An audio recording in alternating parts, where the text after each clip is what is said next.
Welcome to the Pro Aging Podcast. I'm Steve Gurney, founder of the Positive Aging community. We're thrilled to have you join us for interactive discussions with pioneers and thought leaders on a wide variety of topics related to aging and longevity. These insightful discussions and the Positive Aging Sourcebook are brought to you thanks to the support from our Positive Aging community champions.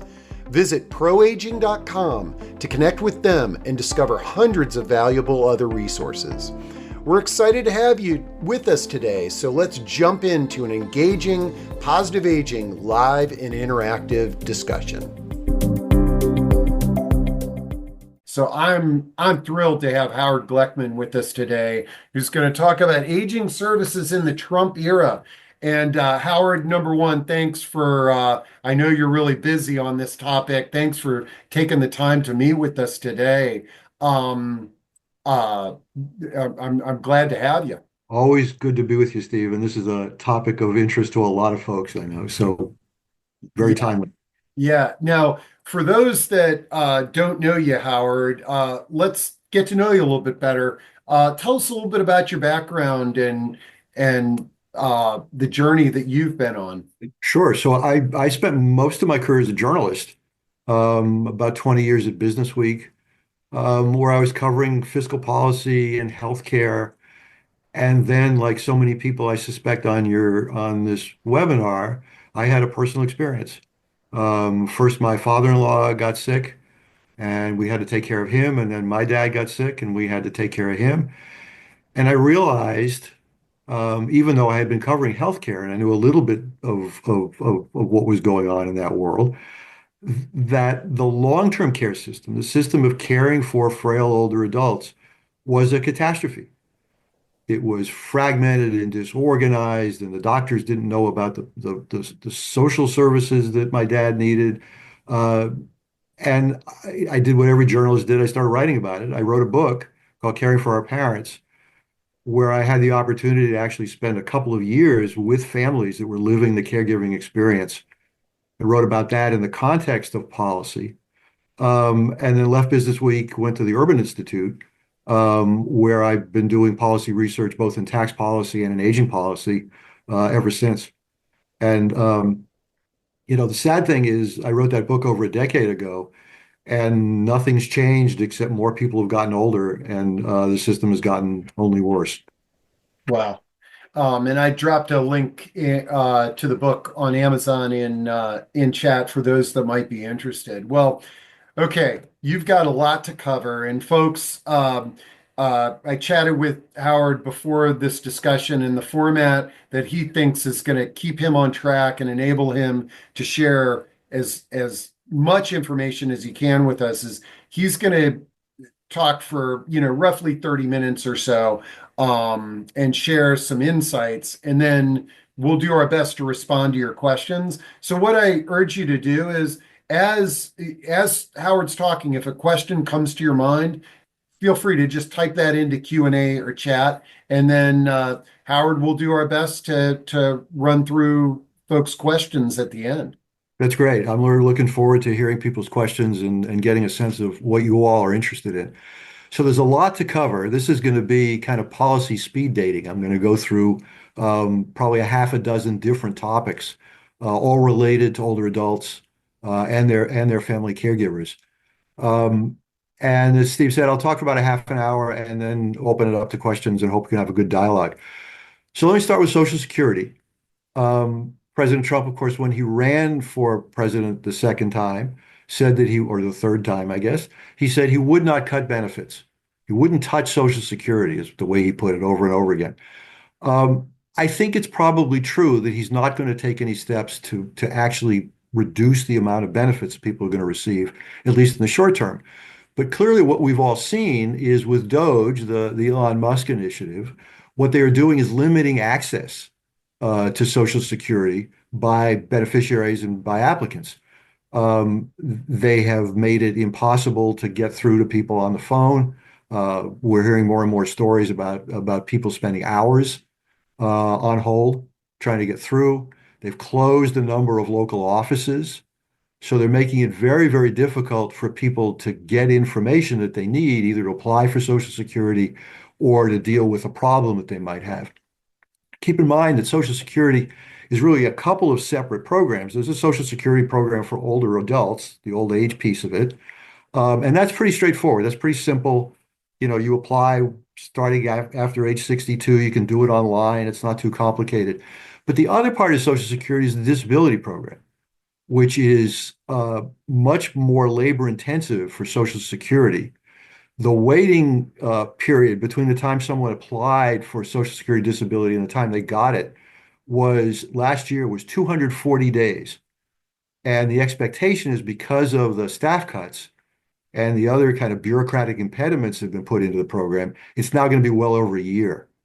So in effect, there will be people who apply for Social Security disability who will die before they get their disability payments. Um, the other thing to keep in mind is while the president says he's not going to touch Social Security, not touching Social Security in itself creates a tremendous crisis. As you all may know, in about 9 years, the Social Security Trust Fund will be insolvent. It will be unable to pay all of the benefits that we've all been promised. And what that means is that we'll fall off a cliff, that immediately after Social Security becomes insolvent, everyone's benefits will be cut by about 23%. Um, that's going to have a dramatic impact, clearly, on older adults, on their families, and nobody wants to do anything about it. We've known this was coming for decades. The president says he doesn't want to touch it. There's almost no one in Congress who wants to do anything about it. So we've got this looming crisis. And when you hear politicians say to you, I'm not going to touch Social Security, what that means is we're going to take Social Security off a cliff. At some point, they're going to have to confront this program. Let me switch gears and talk about Medicare. The president also said there he wasn't going to touch Medicare. Well, I think what he means is he's not going to directly cut benefits for Medicare recipients, but that doesn't mean there are not going to be some profound changes in the program. There may be cuts to providers. And of course, the effect of that is going to be even more trouble getting access. All of us know what it's like to try to make an appointment with a primary care doctor. If Medicare is going to pay the docs less than they're being paid now, there are going to be fewer primary care docs, and access is going to be even more difficult. As I expect everybody on this call knows, there's two different kinds of Medicare. There's the traditional Medicare, the fee-for-service Medicare, and there's Medicare Advantage. This administration is particularly interested in Medicare Advantage, but it's delivering a number of inconsistent messages. And it's going to be interesting to see how all this shakes out. So, on one hand, just yesterday, the administration announced it was going to increase payments to Medicare Advantage managed care plans by 5.3%. That's twice as much as Biden proposed to increase payments. And it's about $25 billion that's going to go to the insurance companies that run Medicare Advantage plans. You talk to the Doge people and they say their goal here is to cut government spending. Well, clearly they're not so interested in cutting government spending for Medicare Advantage. Dr. Oz, who's now running the Centers for Medicare and Medicaid Services, is a big fan of Medicare Advantage. So it looks like on one hand, they're being much more generous to MA plans.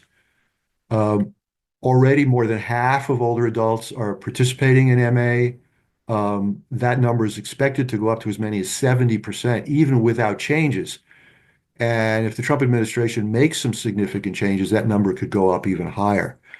So what are they thinking about doing? Well, as I say, a couple of inconsistent things. You all remember Project 2025. This was the conservative manifesto that came out during the Trump campaign. Trump said he didn't know anything about it, but in fact, much of what he's been doing since he's been president has been following the Project 2025 playbook. Well, Project 2025 says explicitly they want to turn Medicare Advantage into the default option for Medicare. In other words, once you become eligible for Medicare, you will automatically be enrolled in Medicare Advantage unless you opt out and opt it back into traditional Medicare. So in that sense, they're looking to be very aggressive to get more people in the plan. And they've just given them this big bump in payments. On the other hand, when Oz was testifying before the Senate for his confirmation hearing, he was very explicit as saying that he wanted to crack down on this practice of upcoding. Medicare Advantage plans get paid more for higher acuity patients. So what they're doing is they are making it look like many of their patients have medical conditions the patients may not even know they have. There are also some other games they play to get paid more. And the bottom line is Medicare Advantage plans are paid more by Medicare for a similar patient than traditional Medicare is. So it doesn't save money, and the Trump people seem like they want to pay them even more. On the third hand, just to make it a little more complicated, one of the big criticisms of Medicare Advantage plans is the prior authorization. Your doctor has to go through a big complicated approval process before he can prescribe a drug or a treatment or anything like that. That's gotten a lot of controversy, and Oz said he wants to do something to simplify prior authorizations. So we'll see how all this goes. Um, Maybe what we'll get is a more efficient Medicare Advantage program. Maybe we'll get a Medicare Advantage program where the insurance companies are just paid more and more and not really meeting the expectations of fully managed, well organized care, which is what they ought to be doing and what we all hope they'll start doing. Another thing to talk about briefly with Medicare are the drugs. Um, President Biden got Congress to approve this really interesting program where Medicare has started to negotiate drug prices. We'll start to see the benefits of that next year, only for 10 drugs at first. They've just approved 10 more drugs that'll be negotiated. When Trump was president in his first term, he proposed his own program for reducing the cost of Medicare drugs, never went anywhere. The interesting question now is Trump going to continue the Biden plan, or is he going to do something to try to change it, try to create his own kind of Trump branded Medicare drug proposal? I don't know, but it's going to be an interesting thing to watch. The first thing that the Trump administration did, however, in the drug area is they announced that Medicare and Medicaid will not pay for the GLP-1 drugs for weight loss. They do pay for it for people with diabetes, but they won't pay for it with weight loss. The Biden administration wanted to do that. The Trump administration has reversed them. That's something that's consistent with Robert F. Kennedy Jr. and his view about vaccines. We'll kind of see how that goes. Let me switch to Medicaid, which is going to be a very big topic of conversation. Fate is highly uncertain. A few weeks ago, the House passed its budget framework. It called for as much as $800 billion in Medicaid cuts over the next 10 years. The Senate just the other day passed its framework. It does not call for significant cuts, at least cuts of that significance on Medicaid. So the House and Senate are going to have to work this out. We'll see which way it goes. The only way you're going to get cuts of that magnitude are with block grants or sometimes called per capita caps. And the idea there is that the federal government pays about 70% of the cost of Medicaid. Right now, the way it works is the federal government, the cost of Medicaid goes up, the federal government just pays those additional costs. With a block grant program or a per capita cap program, what happens is the federal government pays only a fixed amount. And if the cost of healthcare goes up beyond that, or the cost of long-term care goes up beyond that, it's up to the states to pay the rest. The states don't have the resources to do that. If they went to block grants or per capita caps, it would be catastrophic for Medicaid. Not only for those Medicaid programs that benefit families with kids, working age people, but also for Medicaid that provides supports and services for older adults. My experience has been that when older adults are competing for shrinking dollars with moms with kids, the older adults lose almost every time. So what could states do if they were faced with something like a block grant or a per capita cap? Well, when you think about older adults, think about nursing homes and home and community-based services. States are required under the law to provide care for older adults in a nursing home. They are not required to provide home and community-based services. Most of them do. They provide it under a waiver program, but it's not a mandated program. It's not a mandated service. My fear is that what will happen is the states will do what they have to do, which is nursing home care, and stop doing, or at least reduce doing, what they don't have to do, which is home and community-based care. And that would be a real tragedy. So we'll see how that goes. My own sense is that it's unlikely that Congress is going to go along with this idea of a block grant or a per capita cap. I think it's too controversial. Um, Too many senators are quietly beginning to object to this. Um, Republican governors are objecting to it. My favorite data point here is West Virginia, which has a Republican governor, its entire congressional delegation of Republicans. There are 500,000 people in West Virginia. 30% of the population is on Medicaid, and 60,000 older adults are on Medicaid long-term supports and services. I don't think in a state like that representatives and senators are going to vote to cut Medicaid, at least not make those big draconian cuts. But we'll see. I think it's more likely that Congress is going to do something else to Medicaid, and that is impose a work requirement. In his first term, President Trump said that he would allow states to impose work requirements. In other words, you needed to apply for a job, you needed to go to work before you could get Medicaid benefits. Um, Only a couple of states did it. It didn't work very well. Um, you might ask, what does this have to do with older adults? Well, older adults themselves are exempted from a work requirement, but their family caregivers may not be. So imagine you are somebody who is caring for your working age woman who's caring for mom, and you're on Medicaid because you're in a job that doesn't pay very much. Now a work requirement's been imposed.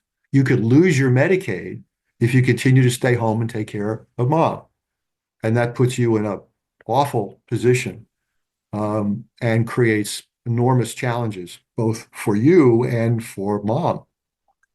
So will they put work requirements on? I suspect they will.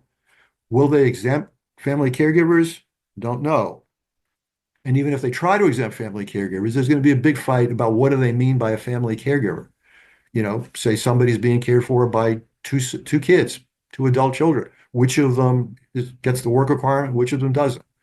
So something to watch. It's going to be an important topic over the next several months. Keep an eye on it. I think there's also going to be some other changes to Medicaid that are going to directly affect people applying for the program. Right now, there's this look back rule. If you apply for Medicaid, they'll look back and see what you did with your assets for the last 5 years. If Medicaid deems that you have been giving it away so you could become eligible for Medicaid, they can deny you. It is likely that Congress is going to extend that look back for some period of time, maybe as long as 10 years. We'll see what happens. And I think the other place where we're going to see some direct impact on older adults and their families is with state recovery. Right now, states can go back to heirs of people who are receiving Medicaid benefits. And let's say when the heirs sell the house, they can take back the amount of money that the older adult received in Medicaid benefits. States do that sort of idiosyncratically right now.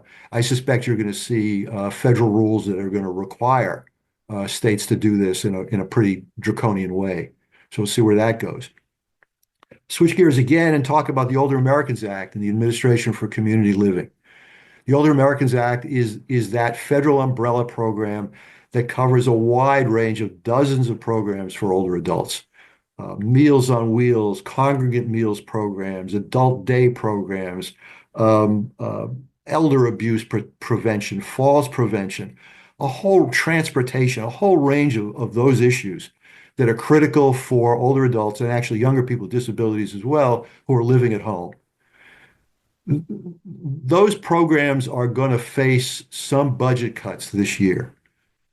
We don't know how big they're going to be, but again, as congressional Republicans are looking to find money to fund tax cuts and other programs that they favor, I suspect there's going to be some across the board cuts in domestic spending, and some of that is going to include the Older Americans Act. So it's something to watch very carefully for.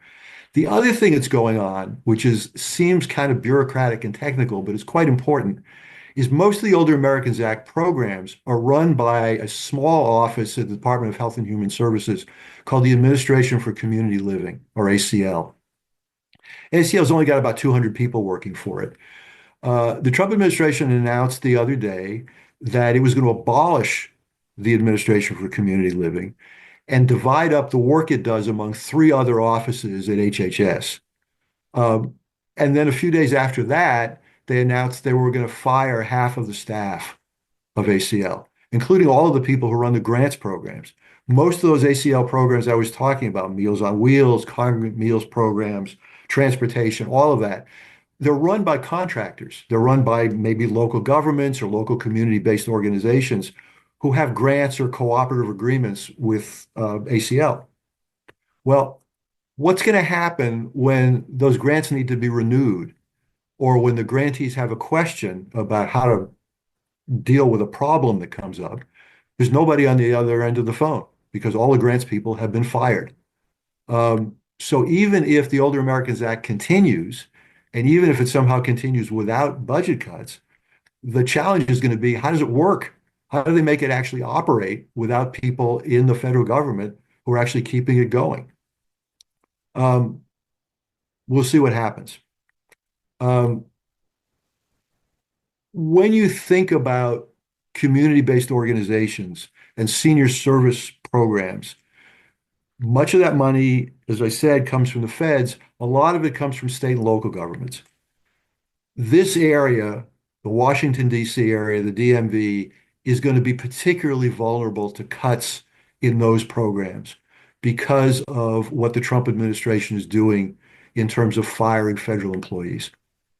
Montgomery County, for example, where I live, there are somewhere between 50 and 60,000 federal employees who live in Montgomery County. There are thousands and thousands of other contractors who live in Montgomery County. There are 130,000 federal workers who live in the state of Maryland. And I can say the same thing about Virginia, Northern Virginia, or DC. It's the same story. When those programs, when those people get fired, that is going to do significant damage to the tax base of both the county and the state and the District of Columbia. And of course, the Trump administration is also talking about cutting DC funding by $1 billion. So all that together means that those local programs, those county programs, those DC programs, or the state programs are going to be under significant funding pressure. And when they come under significant funding pressure, the community-based organizations, the other organizations that are getting grants from them or have contracts with them are going to be under pressure as well. So we're going to be facing in this area, I think, particular challenges just because of the changes that the Trump administration is making in terms of federal employees. Um, Another place to think about here is nursing homes. Uh, the Biden administration proposed what they called the minimum staffing rule, which was a very important, very significant rule. To my mind, it had its problems, but it made a real effort to make sure that, for example, there were nurses on duty in nursing homes 24/7. It's very controversial in the industry. The industry sued the Biden administration. The Trump administration is almost certainly going to eliminate that rule. They can eliminate it a couple of different ways. They can simply not defend the lawsuits, or they could just change the rule. One way or another, I think that minimum staffing rule is going to go away. Um, on the other hand, when you think of staffing, both for nursing homes and assisted living and home care, the other major issue is immigration. I cannot have a conversation with an operator of a nursing home or an assisted living facility or a home care agency. Whatever I call to talk to them about, they want to talk to me about one thing, and that's staffing. The Trump immigration rules are going to make what is already a serious shortage in staff even more severe. The administration has gotten off to kind of a slow start in Trump's promise to have mass deportations, but you can see the train is gaining speed. And he's not kidding when he talks about mass deportations. They've already announced that they're going to repeal a program called temporary protective status, which affects immigrants from places like Haiti and Venezuela. That program is going to be gone over the next few months. Those people who are living here under that special program are going to get kicked out. They're all going to be deported. Um, People who are here on green cards, even if they're here and they're legal and they have a green card, there's nothing to say that the Trump administration isn't going to change the green card rules. It's already begun to change the way it's enforcing the rules. So I think we can expect to see the labor shortages that already are plaguing the long-term care industry get much, much worse. We'll see where that goes. Um, I was at a conference a week or so ago talking to senior living operators, and it was really interesting. We started talking a lot about tariffs. Well, you might say, what do tariffs have to do with senior living? Well, if you want to build a facility, if you want to expand an existing facility, you need steel, you need lumber, all of that, much of that is imported. The tariffs are going to significantly increase the costs for operators of senior living and senior housing. Uh, and again, immigration changes are also going to significantly increase their costs because so much construction labor are immigrants. So I think it's going to be a very challenging time for people who are looking to build more senior living, and Lord knows we need it. Um, and it's also going to make it more expensive. It's already too expensive for most people. This is just going to make it even more expensive.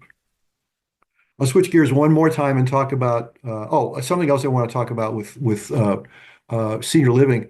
Uh, when you think about low income, senior living operators are heavily reliant on a program called Section 202, which are housing subsidies that make low income senior living, subsidized senior living work.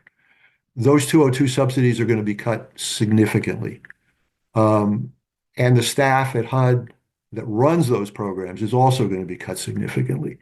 So I think it's going to be a very difficult time for affordable housing. Similarly, low-income housing tax credit, which is also very important, is also going to be cut. And I think it's going to be interesting to see what happens there. And finally, Fannie Mae and Freddie Mac, um, which do a lot of funding for multifamily housing, they're going to be privatized, very likely, and that's going to change the financing. So a lot going on there for senior living. Be a very challenging time for them. Let's switch gears again and talk about taxes. So here there's again kind of a mixed message. During the campaign, President Trump mentioned briefly the idea of a caregiver tax credit. Um, he never said how big it would be. He never said who would get it or when they would get it, but he did say he supported the idea of a caregiver tax credit. Since he's been president, as far as I can tell, he's never mentioned it again. He talks about tax credits for or tax-free tips and tax-free Social Security benefits and tax-free overtime. He talks about those tax breaks all the time. I don't hear him say anything about the caregiver tax credit. But there are bills in Congress, bipartisan bills in Congress, that would create such a credit. It's possible that it will show up. There are some other tax breaks that also may appear that might benefit older adults, at least some of them. One of them is the increased deductibility for long-term care insurance premiums. Currently, they're deductible, but only in a very limited way. This would make them the tax deduction much more generous. And then Republicans have always favored health savings accounts. You might see them expanded, including for long-term care. So that might be something that might also be a benefit. One thing to watch out for, is people can take the medical expense deduction for continuing care retirement communities. That may be under some pressure as Congress looks for ways to help pay for at least some of the tax cuts that are on the table. The last thing I want to talk about briefly is public long-term care insurance, which is a topic of great interest to me. I've been working on it for many, many years. Uh, some states have already begun thinking about it. Washington State has actually done it. It's created a public long-term care insurance program that provides a benefit of up to about $36,500 for people who require long-term care. It is funded with a payroll tax, a supplement of 0.6%. Washington State started collecting the tax last year. It'll start paying the benefits next year.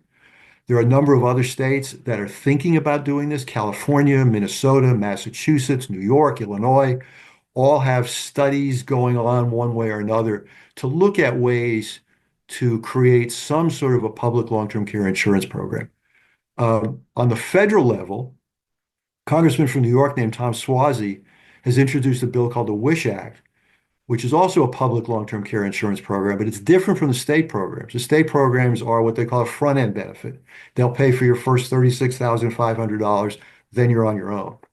What Swazi's proposed is what's known as a catastrophic benefit. The idea there is you would be responsible for covering the first period of time where you need long-term care.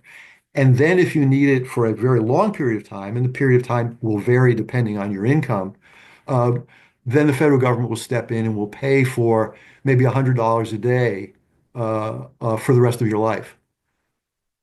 He recently got a Republican co-sponsor, Congressman Molinar from Michigan, which is very unusual these days to get a bipartisan bill, but he got one. The long-term care insurance industry is very interested in this. So the bill called the WISH Act is getting a little bit of traction in Congress. Now, it's not going to happen in the current political environment, but it is something to watch, and it may get more interest as time goes on, and as of course more and more older adults need this support.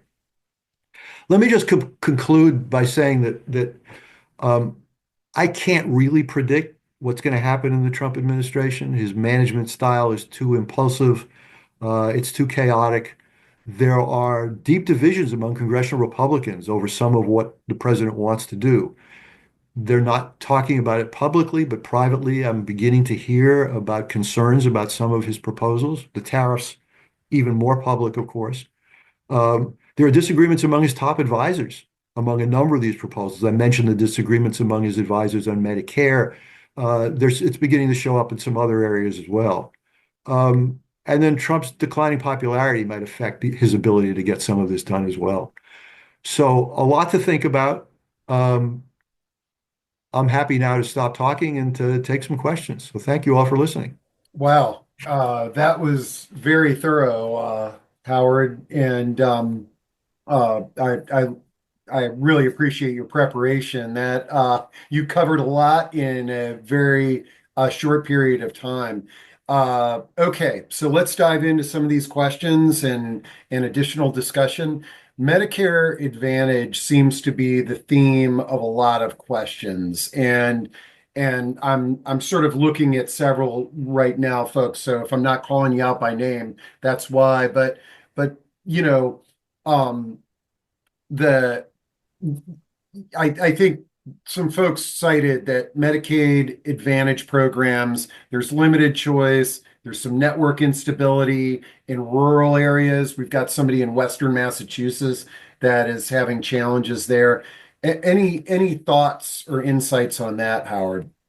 So I am strongly of mixed mind about Medicare Advantage.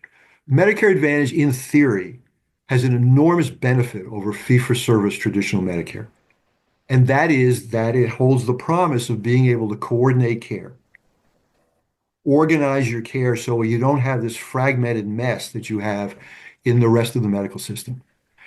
The idea that you could actually go to a primary care doctor who would help you get to a specialist, who would help you provide the social supports and services you need, who would make sure that you weren't getting multiple prescriptions for the same drugs because you were seeing different doctors who didn't talk to each other.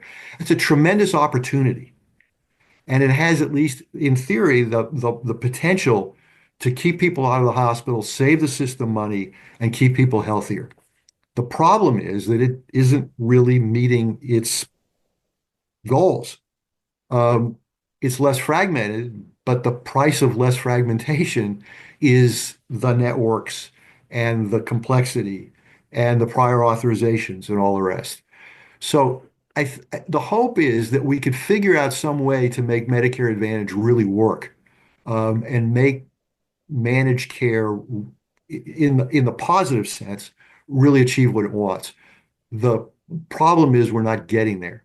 And the plans are getting lots of money and not providing the services. The other thing to say about it is, um, it's not just healthcare. It's also long-term care. It's post-acute care.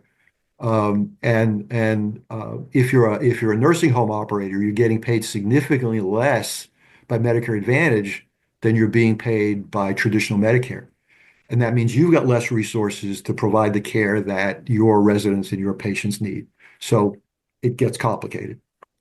Um, Thank you. And lots of questions and people that are impacted by Medicare Advantage, but what have you. Now, I've noticed in the comments and Susan's question here, the amount of taxes we pay locally and federally stays the same while they're cutting everything and reducing services. What can we do? And I noticed, Susan's asking this question. Several people are like, we need to get out there and march and rally. Howard, from your perspective, like, what are some things that we can do as individuals or as a community? The positive aging community, what can we do to impact change? So, I'm old enough to have grown up in the anti-war movement and gone on my own marches and my own demonstrations and all of that. Um, in this environment, I think marching is probably not the most effective way to get your message across.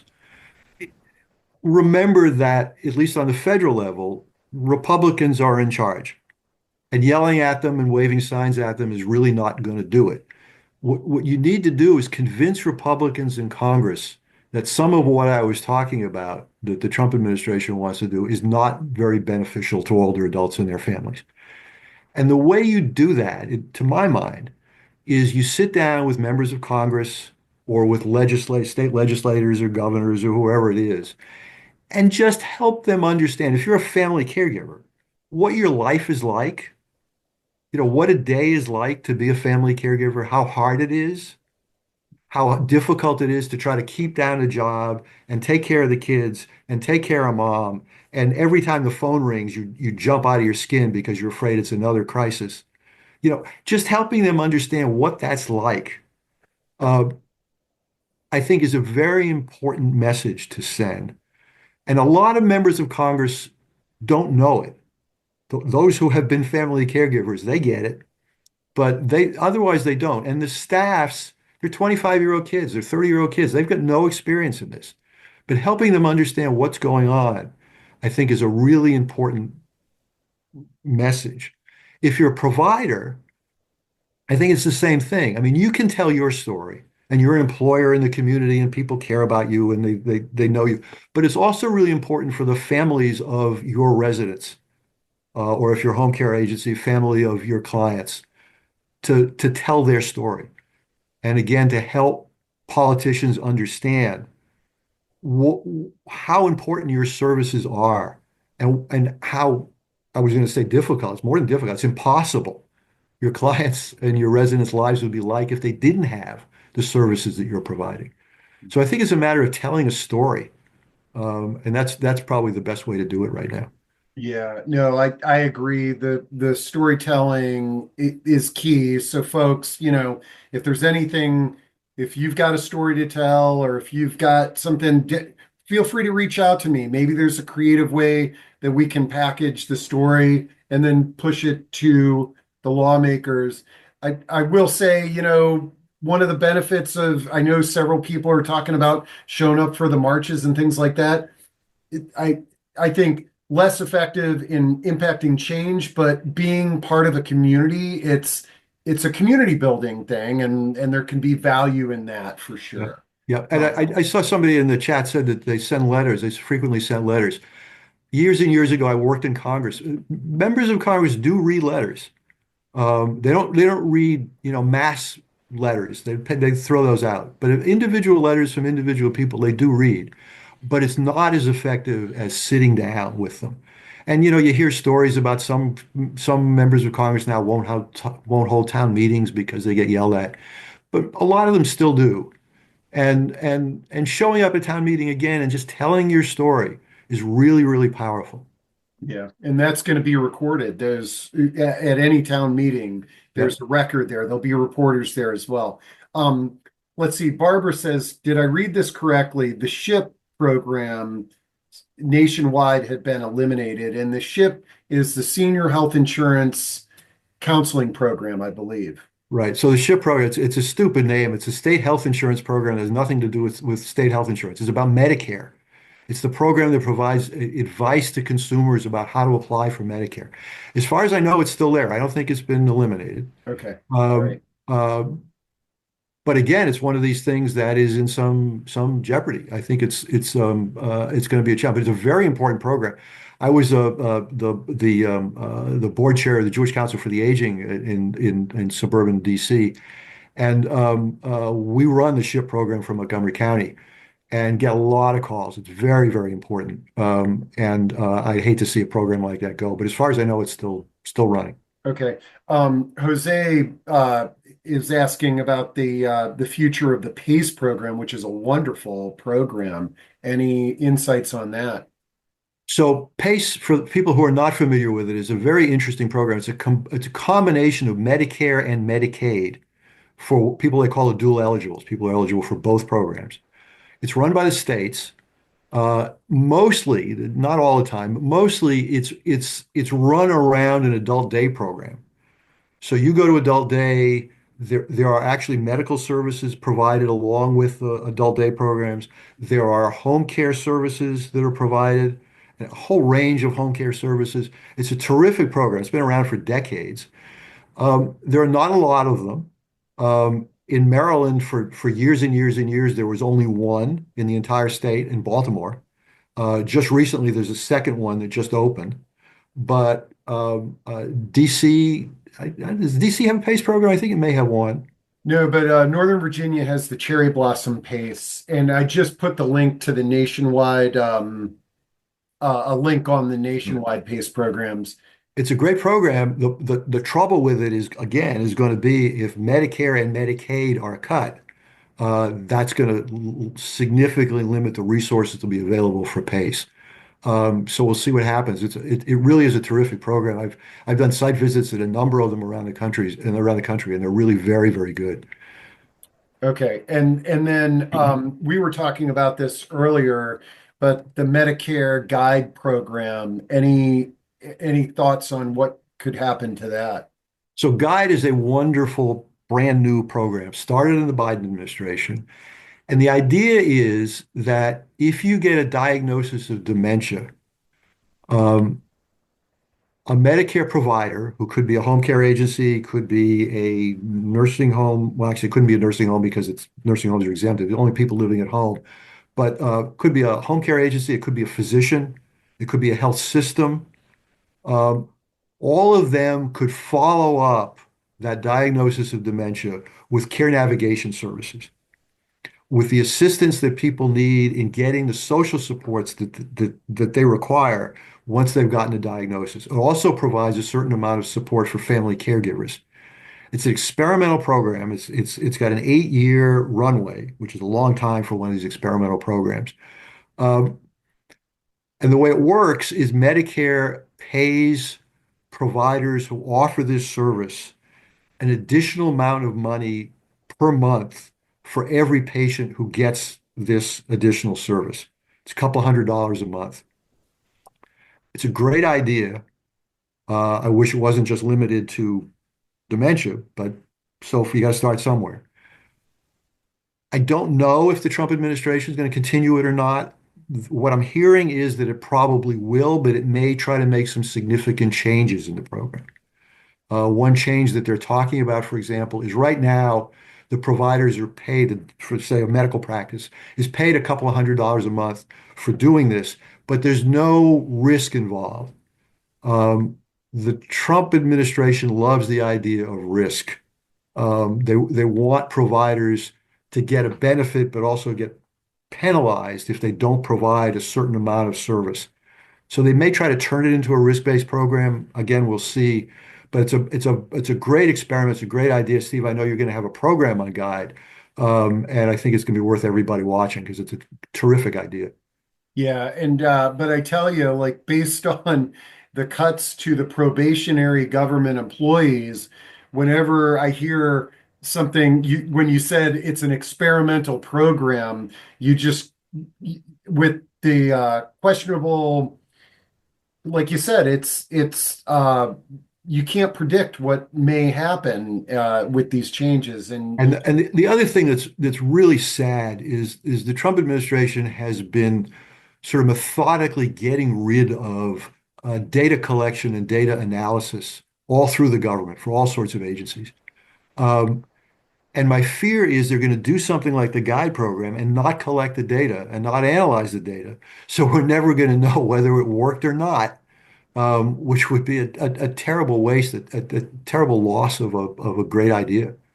Yeah. Okay. Barbara has a question. What risks do you think continuing care retirement communities might face, both from the organization and the residents? Are they less risky because this is a private operation?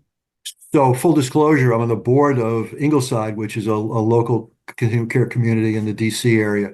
Um, I think CCRCs have a number of risks. One of them is, of course, if your CCRC includes a nursing home, you have skilled nursing, Medicare payments, are going to be at risk.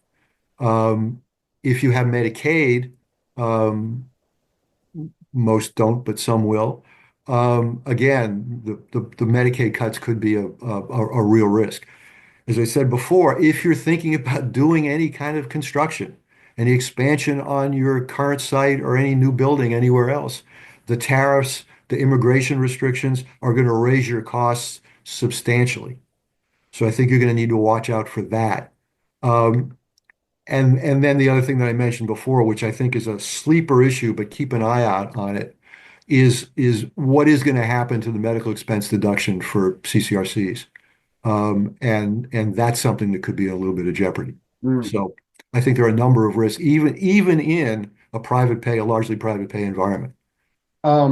Burke has a question. When you say Social Security goes bankrupt down the road, do you mean outlays exceed contributions? And maybe elaborate a little bit on Social Security insolvency and what you feel is the most appropriate solution to minimize the impact of that. Sure. So it would probably take another hour for me to No, talk I about know, I Social know. Security, but let me give you the very short version. So the way Social Security basically works now is current workers pay into the system, and what they pay into the system is the money that's used for retirees. The whole story about you're paying into the system and you've got this money stashed away in your account, it isn't true. So essentially, it's a pay-as-you-go system now, has been for some years. Uh, the problem will be, as you said, that what's going to happen in a few years is there will not be enough money paid in by working people to pay the benefits for retirees. Um, when that happens, um, Congress is either going to have to change the law or there'll be this across the board cut in benefits for everybody. How do you fix it? You know, it's really interesting when you think about how you're fixing a program like Medicare, it's really hard. It's really, really complicated because delivering healthcare is really complicated. It's not hard to understand how you fix Social Security. People have had, for decades, they've had this menu. And on one side, you have how to reduce benefits or reduce promised benefits. And on the other side, you have how to raise taxes. Everybody understands that if you did a little bit of both, you can make the program solvent for the next 75 years. The trouble is there are no politicians who want to do a little bit of both. You have you have Republicans who all they want to do is they want to cut benefits, and you have Democrats all they want to do is they want to raise taxes, and nobody wants to get together and come up with the obvious solutions. It's a tragedy. And Congress being Congress, I said before it's going to be, 8 or 9 years. They're going to say we're going to wait till it's 7 or 8 years and let somebody else worry about it. I'm not going to do it now. Okay, let's see.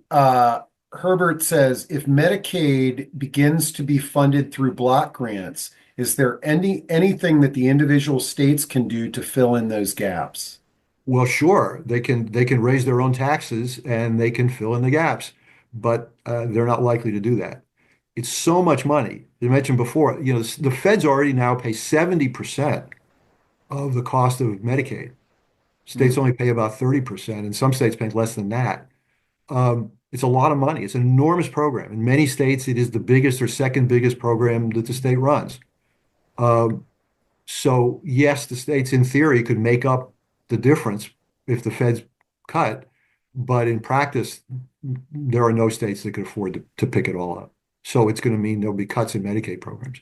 All right. And I'm looking at the clock. We got about 5 more minutes with Howard. And let's see. Elizabeth asks, and this is in reflection of Social Security, would it be fair to increase the retirement age to reflect the increase in lifespan? I know that's always something that's thrown out there as a solution. Yeah, I mean, I think absolutely. I mean, a lot of people have analyzed it, say you don't count from age 62 forward, you count from the number of years that you're likely to live longer. And life expectancy for people over age 65 has increased dramatically since Social Security was created, even increased significantly since the last time we tried to fix Social Security 30 years ago. So yeah, I think there's nothing wrong with with raising the retirement age, not the initial retirement age, but the age of full benefits beyond age 70. Um, but the other thing I would do at the same time, this is not just a story about cutting benefits. The other thing I would do is there are those people who are lifetime low income workers who are not getting sufficient Social Security benefits. And I would raise the benefits that they get. I would Mm. raise the benefits that widows get, or surviving spouses get. And I would lower a little bit the benefits that very high income people get. Uh, I'm getting a very generous Social Security. I don't need it all. I'd be perfectly willing to take a little bit less if somebody else could get a little bit more and the program could stay solid. So sure. Yeah, I agree. I think those are great solutions. Barbara asks, how will the area agencies on aging be affected? Have any of the changes that have currently been made impacted the area agencies on aging? So the AAAs are funded. They're another program funded by the Older Americans Act. Um, so they will be caught up in any across the board cuts in domestic spending that affect the Older Americans Act. They also will be caught up in these cuts to the Administration for Community Living. Same story. If you are AAA and if you need to get your grant renewed, there's nobody at the other end of the phone to answer the grant. In fact, right now, the staff at the Administration for Community Living is prohibited from answering calls from grantees, except under very limited circumstances. Wow, It's crazy, but that's kind of how it goes. So yes, the AAAs could significantly be impacted. man. Well, Howard, you're getting tons of kudos on your presentation, and I totally agree.